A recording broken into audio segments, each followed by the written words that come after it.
noches, señoras y señores. Bienvenidos a Tiempos Modernos. Durante el siglo XVII, entre 1618 y 1648, tuvo lugar una de las guerras más terribles que recuerda la humanidad en pleno corazón de Europa. La Guerra de los 30 años. Su desenlace representó un punto de inflexión en la historia en el que se consuma la derrota del catolicismo con la consiguiente ruptura de la cristiandad y su sustitución por la idea de Europa. En 1618 fue elegido emperador del Sacro Imperio el católico Fernando II, al que de inmediato se opuso la nobleza bohemia, protestante. Esta eligió como rey a Federico V del Palatinado, y cuando Fernando II envió a dos consejeros católicos como adelantados al palacio de Razzani, estos fueron arrojados por la ventana. Aunque la rebelión llevaba meses de preparación, este es el momento que se considera como el comienzo del largo conflicto. El emperador Fernando II solicitó entonces ayuda de su sobrino Felipe III de España. A su vez, los bohemios se dirigieron a los príncipes alemanes protestantes, sobre todo al calvinista Federico V. La revuelta se extendió por los territorios protestantes, que contaron con el apoyo del sultán turco Osman II.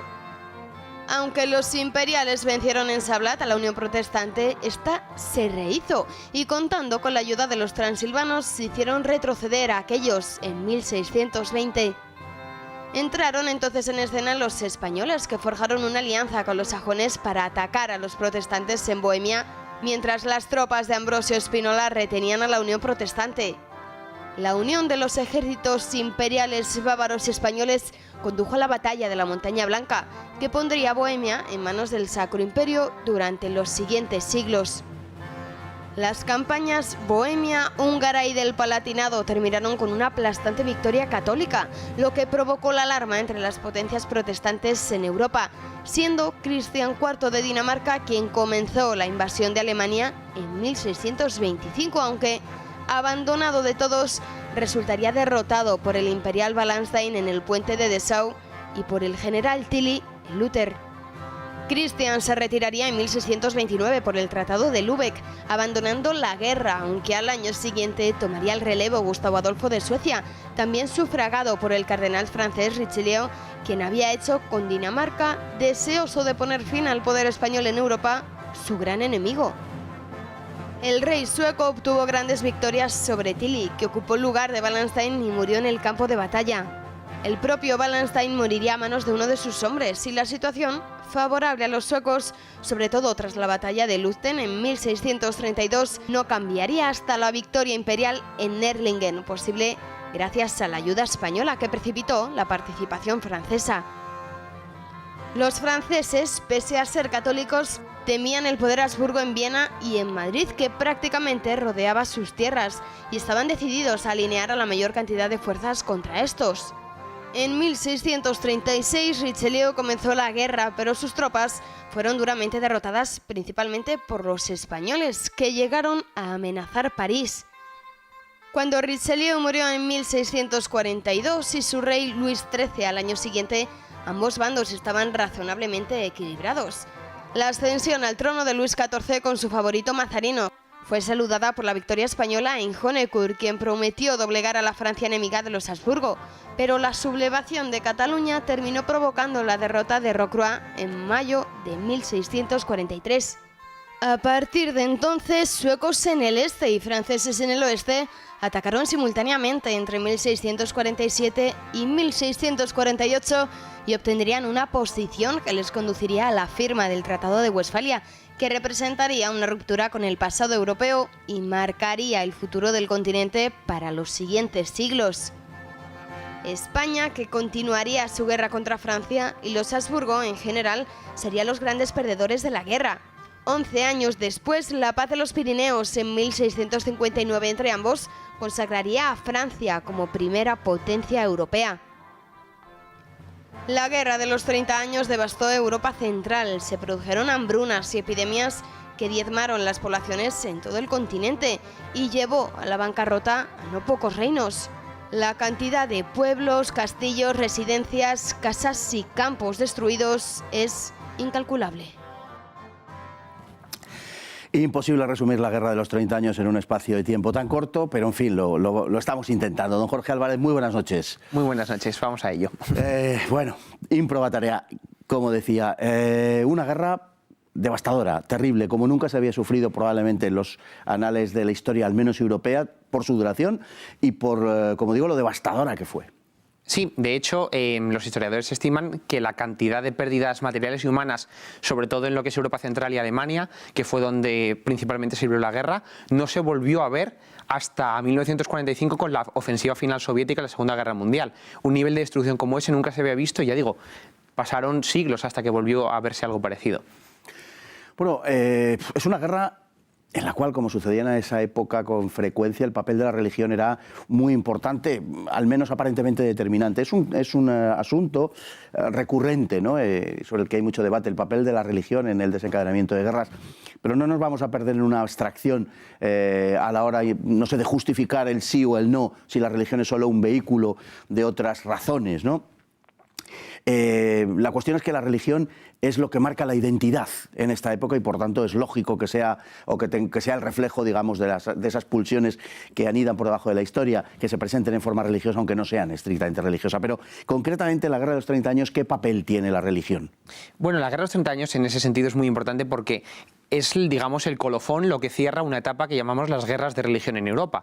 Se abre con la Reforma Protestante, que divide la cristiandad, y se inicia una etapa en la que los países van a tener que luchar en guerras civiles entre ellos y luego entre potencias entre sí por ver si los protestantes y los católicos son los que se hacen con la hegemonía.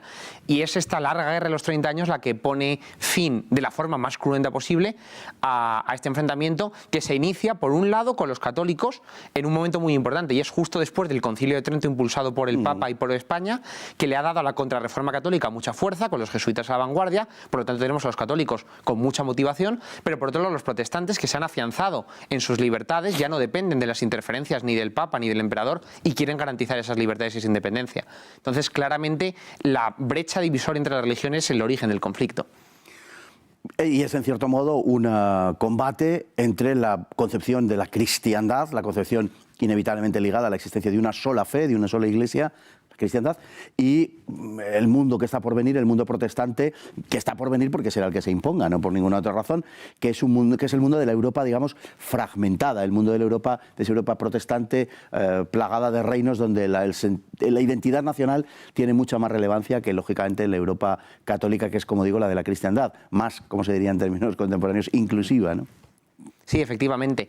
Y aquí lo que ocurre es que además durante la propia guerra, a lo largo de sus 3 décadas de duración, se va viendo cómo hay un desplazamiento de forma que inicialmente ese sentimiento de identidad colectiva europeo que ha desaparecido con la reforma, pero incluso el sentimiento de identidad o bien católico o bien protestante se acaba destruyendo por los sentimientos individuales de cada nación. El ejemplo más paradigmático es Francia, que debería haberse alineado con el bloque católico, siendo una potencia, de hecho el reino más poblado dentro de la Europa católica, y que sin embargo por intereses nacionales, por razón de Estado, prefiere apoyar a los protestantes. Por eso la Guerra de los 30 años marca no solo el fin de las guerras de religión, sino el inicio de una Europa en la que el interés nacional está por encima de cualquier otra consideración. Comienza la guerra y en general las primeras victorias son favorables a la causa católica, a la causa Habsburgo, y precisamente por eso y por lo aplastante de las victorias católicas, los protestantes encuentran ayuda en 2 reinos que han estado tradicionalmente, en cuanto a en cuanto a la participación de la historia de Europa central y occidental, apartados, como son Dinamarca y Suecia. Son 2 factores casi podemos decir exóticos, porque no están presentes en la marcha habitual de Europa. Son reinos periféricos, algunos de los cuales, sobre todo el caso de Suecia, se incorpora tarde a la historia europea. Llama la atención este hecho, ¿no? Porque entran en la Guerra de los 30 años y luego tampoco permanecerán en el centro de la política europea, pero sí en este momento. Sí, en este momento hay que tanto Dinamarca como Suecia tienen una serie de factores en común. El primero es que en ambos la reforma protestante, en concreto además en la forma luterana, ha triunfado de forma absoluta y sin oposición. Luego es un sentimiento de identidad muy importante para estos países que se acaban de separar de la cristiandad católica. El segundo aspecto importante es que ambos están ligados, aunque efectivamente son reinos periféricos, están vinculados de forma muy importante al Sacro Imperio Romano. En el caso de Dinamarca, por ejemplo, porque el rey Cristian IV es duque de Holstein y por lo tanto técnicamente súbdito del emperador, aunque luego a su vez sea rey de Dinamarca. Y en el caso de los suecos, porque están intentando construir un imperio báltico y para eso necesitan la costa alemana del norte de Alemania, en lo que es la región de Pomerania, en la que tenían ya ciertas bases.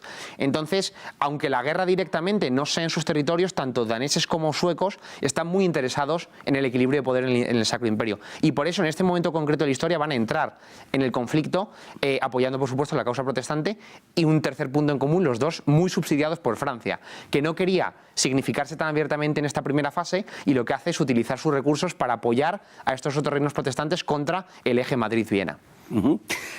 En toda guerra hay una serie de militares, una serie de figuras que son más notables, más notorias, que alcanzan fama, ¿no? En este caso tenemos unos cuantos, hay algunos reyes, el caso de Gustavo Adolfo, etcétera, que el propio Cristian de Dinamarca, que adquieren un especial relieve. Pero hay quizá una figura militar más central, que es una figura de un general imperial, que es Wallenstein. Wallenstein es una figura muy controvertida, incluso a día de hoy, pero lo fue en su época, porque el propio emperador tenía muchos recelos acerca de él. Se puede decir incluso, no hay recelos, o por lo menos celos, sí que parece ser que tenía, ¿no? Y que fue asesinado por uno de sus oficiales. Sí, Wallenstein es una figura que hoy en día nos cuesta mucho entender, pero que en su momento era muy común, solo que él es el más exitoso y por lo tanto el más paradigmático. Y es lo que llamaríamos un empresario de la guerra. Es decir, él es un emprendedor privado que utiliza su dinero para reclutar, entrenar e incluso en su caso además dirigir personalmente un ejército privado que solo le obedece a él y que depende de su dinero y lo vende al mejor postor. En una Europa en guerra en la que todo el mundo necesita tropas, las figuras de estos emprendedores de la guerra son muy útiles. De hecho, en España tenemos un caso muy famoso y es Ambrosio de Spínola, que es un banquero genovés que utiliza su dinero para formar, entrenar y dirigir los ejércitos del rey de España. Pero el caso de Wallenstein es que se hace tan importante que acaba prácticamente comiéndose al ejército imperial. Deja de haber un ejército del emperador y se convierte en el ejército privado de Wallenstein. Y por eso llega un momento en el que el emperador decide asesinarlo, porque Wallenstein está pidiendo demasiadas prebendas bajo la amenaza incluso de pasarse al bando protestante.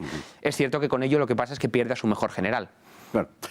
Si hay una figura central en la Guerra de los 30 años, desde luego que lo domina todo, y una figura maléfica, visto desde el punto de vista español, naturalmente, imperial, Habsburgo o católico, es la figura de Richelieu, que además era cardenal de la Iglesia Católica. Es la figura central quizá de todo este asunto, ¿no? Sí, y efectivamente para nosotros lo tenemos visto desde ese punto de vista. Entiendo que para un francés Richelieu es una figura, y en Francia se considera, es una figura fundamental, porque y yo creo que a veces se olvida la persona que saca a Francia de la irrelevancia y la vuelve a convertir en la gran potencia que siempre ha aspirado a ser.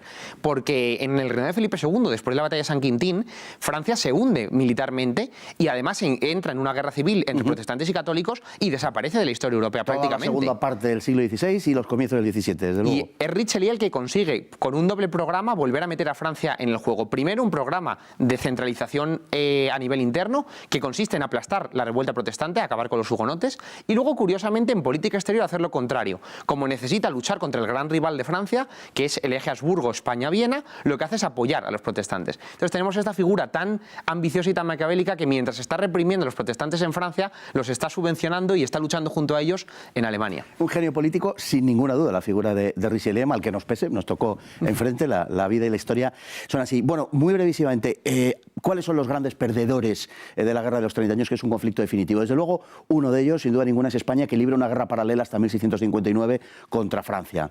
Sí, nosotros entramos en la guerra como el reino más fuerte, de hecho, ayudando digamos, al eslabón débil de la cadena católica, que es el imperio, y el ejército español es el que sostiene las victorias durante mucho tiempo, pero la guerra con Francia se alarga demasiado y nos abre demasiados frentes. España se encuentra luchando en Portugal, en Cataluña, en los Pirineos, en Flandes, en Alemania y en Italia, y eso finalmente colapsa. El imperio español es la crisis del siglo XVII. Pero junto con España, otro gran perdedor es, por supuesto, Viena, el emperador que prácticamente pierde toda capacidad de control sobre sus propios dominios al norte de lo que es Austria. Y luego un perdedor curioso en el bando protestante es Dinamarca, que Dinamarca se mete en la guerra intentando hacerse un hueco con potencia y al revés, resulta completamente derrotada, y es su gran rival, Suecia, el que consigue convertirse en una potencia, y de hecho al final de la guerra los daneses incluso acaban pasándose al bando católico por el miedo a ese emerger de los suecos. Luego tenemos ahí España, el Imperio y Dinamarca como grandes perdedores, y por supuesto Francia y Suecia como probablemente los ganadores absolutos. Pues don Jorge Álvarez, estamos encantados de haberle tenido de nuevo aquí.